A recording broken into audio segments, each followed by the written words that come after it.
every now and then you'll land on a set, which I think we have, that's really fucking good. So that helps.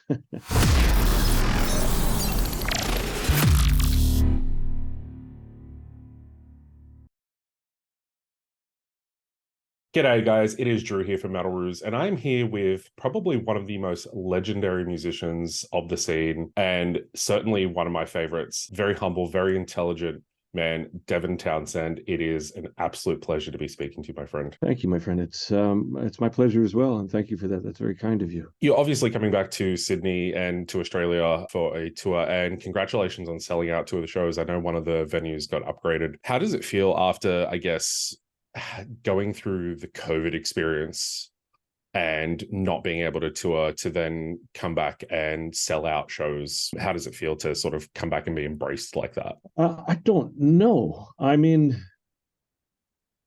flattering for sure. The self-deprecating part of me doesn't understand why. I'm like, why would you go? It doesn't make any sense. That being said, I think this show is better than it's ever been. This band and this sound person that we have, it's the best it's ever been, and I'm in a good place vocally, and it's super flattering. But I never go to shows, right? Ever. I actively avoid going to shows, so I often think, like, why would somebody go to a show? But that's also compounded by the whole pandemic. Just brought everybody into such an insular place that the touring that I've done post-pandemic has been a very different aesthetic, right? It's been very different for me. However, that being said, it's better than it's ever been. Like, I don't think my music has ever been represented as accurately and as powerfully as it is now. So that's great. Self-deprecation aside, because that's just kind of my modus operandi. I mean, I'm so grateful for it, man. It's like crazy to think. So thank you. I think it really speaks to, like you're saying, how powerful the music in the band is now. Yeah. Do you think that has been influenced by the experience of COVID as well? Well, I think humanity went in one of two directions, just full stop, right? And one of those directions, I think we were compelled to be better than we were, not based on some sort of internal sense of trying to better ourselves, but just circumstance demanded action in a way that I know for myself, man, I learned so much. I had my capacity for learning has increased tenfold just because of what I was thrust into a scenario of having to deal with that was unavoidable. However, there's other people in my life who suffered greatly and found themselves unable to rise to the occasion. Sounds condescending. It's not necessarily what I mean, but they just couldn't, you know what I mean? They were just, the depression or the fear was too much. And I think that has extended to the live realm in the sense of, for me, I'm so grateful to still have a job, you know. I'm so grateful to still be able to make this weird ass music that I make without having to have gone into directions that I didn't want to go or compromise my ideals. That I feel that if I'm going to play music and if people are going to be kind enough to come to the show, I want to be better than I've ever been. So for me, that's definitely been the case. But I also know there's been a bunch of bands and friends of mine that just stopped playing. They stopped touring. They stopped going out. And I don't think that either of those things are right or wrong. It's just the ways things that went. It's just the ways things, plural, Dev. That's the way things went. There you go. I definitely do see it in the sort of dichotomy of some people going one way, some going the other way. But I'm glad that you went the way of almost rampant creativity, because you obviously released albums like The Puzzle, Snuggles. You have been working on The Moth, I imagine, this entire time as well, Lightworker, and even the Dream Piece stuff. How do you sort of channel going into so many different directions? Well, I think the thing that is most important for me to scream from the mountaintops when it comes to the work that I do and my work in general is I write as a reaction to where I'm at. Dream Piece was a reaction to trauma and writer's block, to be honest. The place that I find myself in life, there's such a transition that has happened in my personal life. You know, my kids are now getting ready to move out, and I'm past middle age now. I went through all this stuff. My parents are older. I lost a bunch of friends. You know what I mean? It's like there's all these things that happened, and I built a studio, and in order for all those experiences to settle into an easily identifiable aesthetic that I can draw from musically, it requires time. And in that interim where those things are simply settling and there's nothing you can do but just give it time, there really isn't. What happens when I sit to write is the only things that are compelling to write to me are the things that help. And that's often problematic when it comes to what I'm trying to represent to an audience, because they'll say, well, is Dream Piece, for example, the direction that you're headed? And I'm like, no, that's just where I was because of the trauma and because I had writer's block.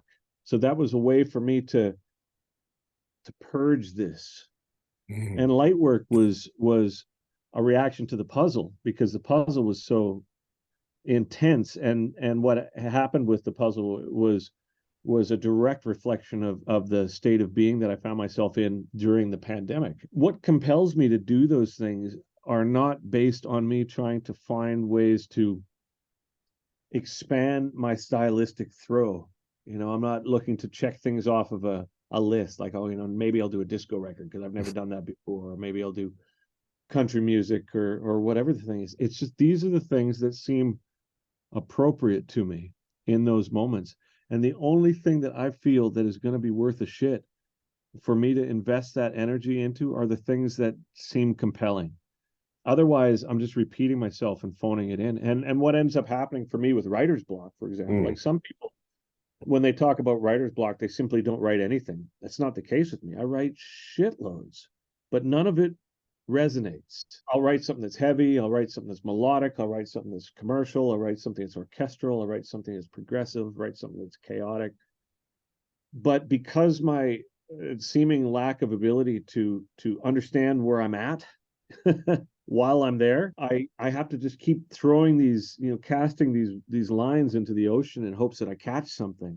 And the one thing that I found that really was appealing during this period of just real intense situational experiences for me was Dream Piece. And that's not, it's not a statement about my future. It's not like, oh, that's my new thing.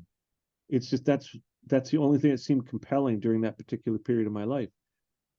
But man, I've been writing so much, and these things that I've got in my mind thematically that are just specters right now. They're looming, but they don't have a face yet. So the only way I can see them is to just keep writing, and that's what I call writer's block, strangely.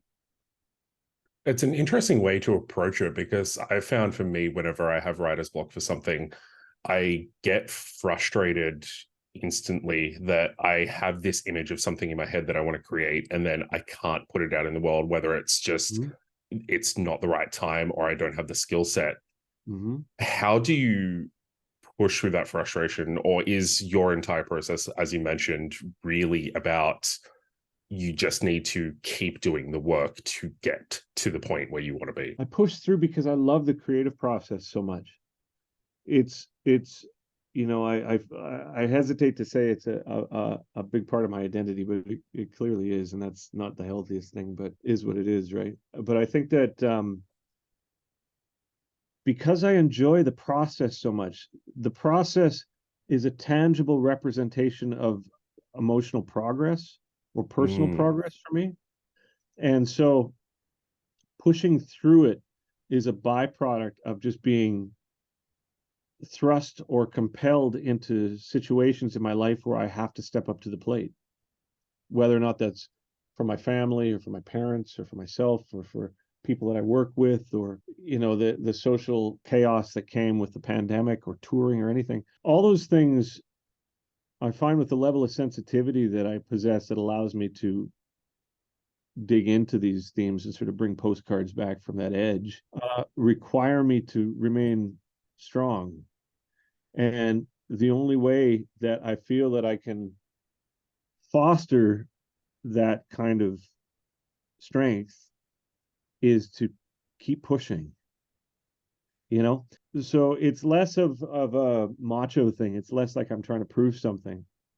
It's more like a compulsion. The act of creating is such a fundamental part of my personal development and has been for so long that I write every day, not because I'm hitting my head against the wall about the fact that I don't like what I'm writing. I'm just like, no, that's what I do.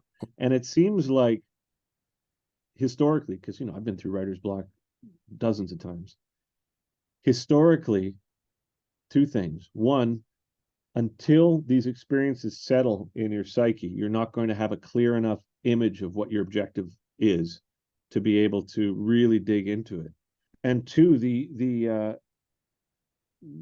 pushing through serves a practical purpose where the good stuff lies behind the shitty stuff. And until the shitty stuff stops taking up real estate in my creative mind, the other stuff isn't accessible. Switching gears a little bit now, coming out on tour, you're 25 years since the release of your first official, I guess, solo album, Infinity. With such a broad and vast discography and a back catalog, how do you go about choosing a set list to actually tour with? And with this tour, I found myself with musicians that can play all of it, right? So I'm able to represent some of the new stuff, some of my favorite stuff, some of the fan favorite stuff, and also some of the old stuff, like do some of the strapping stuff, do some of the Infinity Ocean Machine stuff, like whatever. I think you're given a limited slot of time, so you can't fit, if I 30 some odd records, how many songs is that? It's like hundreds, right? Yeah. And 9 songs or 15 songs is a set, essentially, like 90 minutes or 12 songs, whatever it is. So you really have to be cognizant of time, right? But because the players are able to represent this stuff, I break it down into 3 categories. 1, I want to represent some of the new stuff. 2, I want to represent some of the things that I know the audience likes. And then 3, I want to do what I want to do. So that's basically how I split it up. And every now and then you'll land on a set, which I think we have, that's really fucking good. So that helps. Yeah, I myself am very much looking forward to it. Me too, man. With the tour kicking off on the 8th in Perth. Given that you are so sort of deep into your career now, is there anything left on the bucket list, or is it more about embracing creativity these days? I don't know. And I think that's part of my process at the moment, is answering things like that. There's always creativity, but it has to be fueled with a conscientious intent. Because if you're just writing because that's what your job is, the things that make the music authentic, I think, on a fundamental level, is lacking. It's not like there's a limited surplus of creativity. I mean, I could do tons of shit, but the thing that is really important from period to period is to really identify what's important to you then, and then really dig into that without fear. And the fear a lot of the time comes from the fact that you're like, well, what if other people don't relate to it? What if my life has changed significantly to the point where what I deem as being authentic to the process, the same way that City was, same way that Infinity or whatever it was, what if it doesn't resonate with people anymore? And the fear that comes with that, the temptation is to repeat yourself, is to say, well, we'll give people something that I know that they liked in the past. I think that as an artist, you have that choice to make. And the choice that I have consistently made is I'm going to stick with the thing that I want to do and hope that the fact that I'm doing something that I want to do is intriguing enough to at least a percentage of the audience each time. I would definitely say it is. I know myself, every time I love hearing all diverse kinds of music, and everything you put out is I absolutely love. And it's interesting to see. My mum, who's not generally a heavy metal fan, she actually loves your music as well. She went through she had a stroke about 1.5 years ago, and she said the first music she could actually listen to post-stroke was yours, specifically the Empath album, which was amazing. So the last question comes from her. It's a bit of a bizarre one. If you were to have dessert at my mum's house, what would you want her to make? Apple pie. Apple pie. No question. You know, I think it's like I'm not a sweets fan typically. Like I'm much more a salty or savory type of cat. And I don't like chocolate. I hate chocolate. I hate's a strong word. I strongly dislike chocolate flavored things. I like chocolate to a degree, but I really don't like chocolate flavor things. Chocolate cake, chocolate pudding. Ugh. I don't like things that are sweet for the sake of being sweet, like really just sweet with no juxtaposition. But I find fruit in some sort of pastry often has enough of a tartness and enough of a savoriness that yeah, I'll eat apples wrapped in some sort of pastry like until the cows come home. So tell her I'll bring the ice cream. I'll get her to bring one to the Sydney show for you. Okay, perfect. Devin, your tour kicks off on the 8th of November in Perth. You've got sold out shows in Melbourne, Sydney, and one very close to selling out in Brisbane as well. Where can people find you on the internet as well? I think my website is devintownsend.com. On Instagram, I'm DVN Townsend. I think I'm DVN Townsend on Threads now as well. I haven't been on Twitter since it turned into X, but it's DVN Townsend there as well. And YouTube, I think it's just Devin Townsend. I'm not sure. I believe it is. Yeah. So it's not super original, but it works. Devin, thank you very much. So much. I am very much enjoying your work and looking forward to seeing you at the show. Thank you so much for the support, my friend, and I look forward to seeing you. Guys, it is Drew from the future here, and there are still tickets available for the 8th of November in Perth and the 12th of November in Brisbane. Very limited tickets. Sydney and Melbourne are sold out already, so you might have to go on the wait list if you want to go see those shows. But I hope you get a chance to check out the Devin Townsend tour. He was an absolute gentleman to interview. And if you're going to be at the Sydney show, I will see you there.